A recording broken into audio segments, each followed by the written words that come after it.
हाँ जी। तो एक सुंदर विचार आया। हमने कहा फिर से व्यक्त करते हैं। आज का दिन तो ज़बरदस्त रहा ही भगवान की कृपा से। और आज दोनों इच्छाएं पूरी हुई। नकवी जी के पोते जी से भी मुलाकात हुई पार्क में। प्रतीक ने बैडमिंटन भी खेला। उसके बाद तुषार के वहाँ गए, हंसी मजाक किया, आईपीएल की बातें हुई। और उसके बाद तुरंत मैं पहुंचा सत्यम के साथ, घूमे टहले, बादाम शेक पिया। तो अभी रात में 10:30 बजे छत पे टहल रहे थे तो मन में विचार आया, बड़ा सुंदर विचार। भगवान का धन्यवाद कर रहे थे कि ईश्वर तुमने मुझे इस लायक समझा है। तो मन में एक बड़ा सुंदर विचार आया कि भगवान ने कैसी कैसी मुसीबतों से हमको निकाला है। और अगर मैं ज्योतिषी ना होता तो शायद मेरे कई दोस्तों से मेरी लड़ाई हो चुकी होती अब तक, या उनसे हो सकता संबंध ही ना होते। और शायद मैं जो आज ज़िंदगी जी पा रहा हूँ ये ज़िंदगी भी नहीं जी पाता, जिस आत्मविश्वास और भरोसे के साथ मैं जी पा रहा हूँ। अगर ये विषय ना होता तो शायद आज आशीष मिश्रा ना होता। तो इसीलिए मैं अपने गुरुदेव बृहस्पति जी का मैं विशेष धन्यवाद करता हूँ। मेरे पिता गुरु और संरक्षक गुरुदेव बृहस्पति जी का मैं विशेष धन्यवाद करता हूँ। उनकी सदा ही जय जयकार। बहुत बड़ा आशीर्वाद उन्होंने मुझे दे दिया ज्योतिषी बनाकर। एक दुनिया को देखने का एक नज़रिया ही बदल गया। एक सत्य की नज़र से मैं देखने लग गया। तो बहुत ही सुंदर विचार कि अगर ये चीज़ ना होती तो मैं समझ नहीं पाता। जैसे आज प्रतीक पटेल ने कुछ बातें से कही तो मैं तुरंत जानता था कि केतु बुद्ध की ऊर्जा बोल रही। वो अच्छा इंसान भी है, गुरु चंद्रमा उसे अच्छा इंसान भी बनाता है, लेकिन उसकी वाणी में जो कटुता है वो केतु बुद्ध के कारण थी। तो इसीलिए कोई मेरी बहस नहीं हुई। जो वो कह रहा था मैं उसके विपरीत जाके बोल रहा था बस। उसने कहा मेरा दोस्त गुंडा है, वो किसी को भी कुछ भी कर देगा, ये वो। मैंने कहा ठीक है भैया, हम हाथ जोड़ते हैं, माफ़ी मांगते हैं। तो कहने का अर्थ ये है कि अगर ये विषय ना होता तो कैसे होता, मेरा जीवन कैसा होता। शायद मैं इन लोगों की गलती दे देता कि गलती ध्रुव की है या तुषार की है या मेरे रिश्तेदारों की है या किसी की। लेकिन अब हमको मालूम है गलती किसकी, क्योंकि परम पिता परमेश्वर ने हमको आशीर्वाद दे दिया है। तो जहाँ पर कृपा राम की होई तहाँ पर कृपा करे सब कोई। तो मैं भगवान का बहुत बड़ा आभारी हूँ, शुक्रगुजार हूँ कि हे प्रभु तुमने हमें इस लायक समझा। हमारे परिवार को सिर्फ बरकत दिखाई आपने। जब से मेरा जन्म हुआ सिर्फ बरकत दिखाई। और हर दिन एक तोहफा है ईश्वर का। हर दिन, कोई दिन अच्छा या बुरा नहीं, हर दिन एक तोहफा है। अब आप उस तोहफे को कबूल कर लेते हैं या उसे व्यर्थ समझ के फेंक देते हैं। जैसे ओशो रजनीश कहते थे, होश में जो नहीं जीता है उसको दिन में कई तोहफे मिलते हैं लेकिन उन तोहफों को समझ नहीं पाता।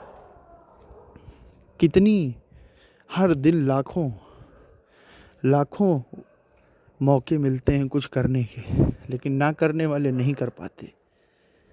क्योंकि जाकर जौन स्वभाव हो मिटे नहीं मीटे, और नीम ना मीठा हुई है चाहे सींचो गुड़ घी से।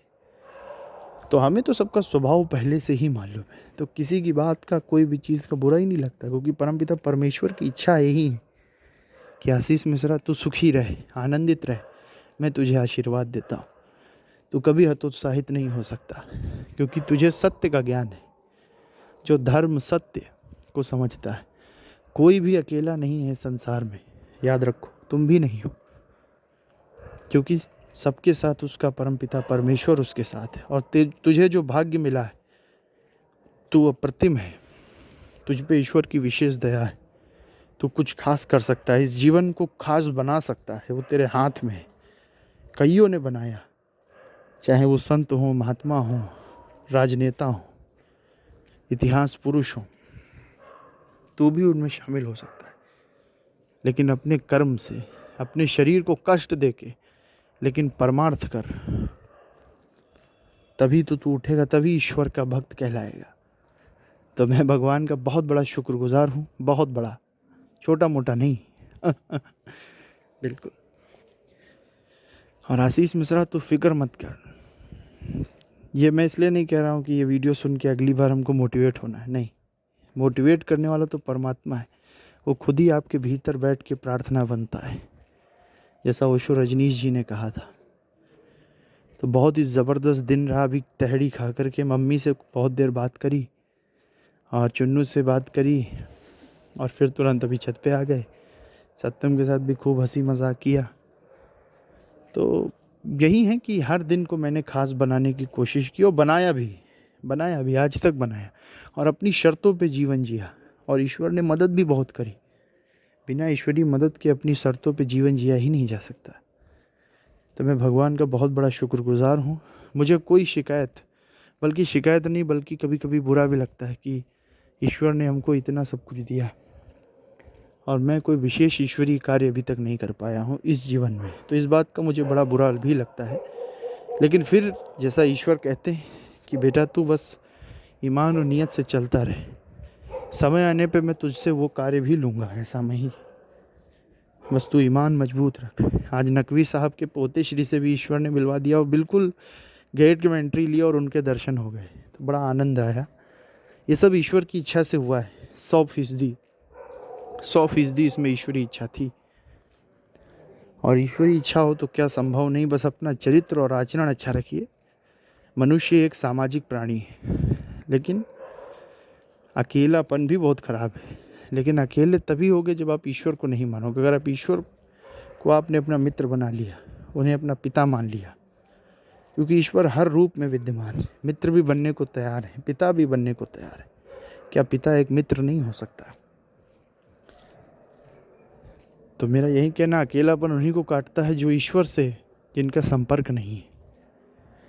क्योंकि जो ईश्वर से जुड़ गया फिर वो तो पूरे ब्रह्मांड से जुड़ गया। इस बात को हमेशा समाज से ऊपर अपनी सोच को रखिए। जीवन आनंद है। सत्य यही है कि ये नश्वर शरीर है, तो इसलिए इसको कितना भी सुख दे लो, एक ना एक दिन तो सब चला ही जाएगा। तो इसीलिए हर दिन को ईश्वरीय तोहफा है। अब आप समझे या ना समझे, कोई भी मुसीबत हमेशा के लिए नहीं होती। जब तुम्हारा शरीर ही हमेशा के लिए नहीं है तो मुसीबत कहाँ से होगी, चिंता कहाँ से होगी, अशांति कहाँ से होगी। और जीवन में कोई भी दुख का हर कारण तुम ही हो। कि कोई भी अगर दुखी है तो उसका कारण वो स्वयं ही है और कुछ नहीं। तो इसलिए हमेशा प्रसन्न रहिए। बड़ा सुंदर विचार आया तो मैंने कहा इसको व्यक्त करते हूँ। और अभी देखते हैं श्याम साधु जी लाइव आ चुके हैं तो उनको भी सुनने जा। तो भगवान का बहुत बहुत धन्यवाद है, बहुत बहुत शुक्रिया है। परमपिता आपने जो आशीर्वाद दिया मुझे, मैं उसके आपका बहुत बहुत शुक्रगुजार आज फिर करता हूँ और आजीवन करता रहूँगा। जय हो गुरुदेव बृहस्पति जी की जय हो।